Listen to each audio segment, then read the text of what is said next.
Ever stared at a program diagram and thought, is that a logic model or a theory of change? Let's clear that up.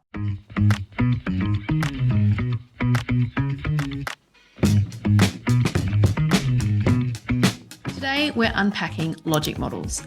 A logic model is a structured visual map that shows the relationships between your program's resources, activities, outputs, outcomes, and impacts. Think of it as your program's blueprint. Logic models are widely used in health and human services, education, and non-profits to plan, deliver, and evaluate programs. They clarify what you're doing and how it leads to change or to impact.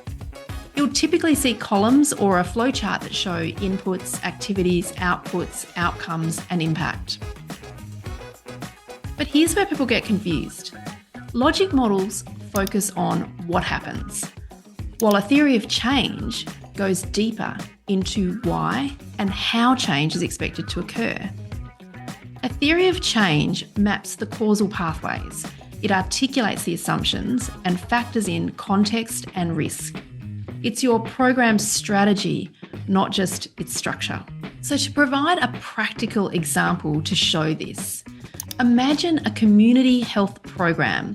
The logic model lists funding and staff as inputs, workshops as activities, participants' attendance as outputs, improved health knowledge as outcomes, and reduced chronic disease rates as impact.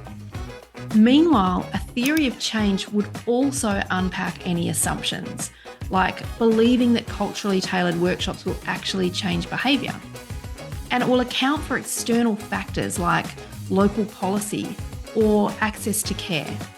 So remember this, logic models help you plan and evaluate by mapping what happens step by step. And a theory of change explains why those steps should work and under what conditions. They're complementary tools, but they answer slightly different questions. If you found this video helpful, please share it, and I look forward to seeing you next time on Terminology Tuesday.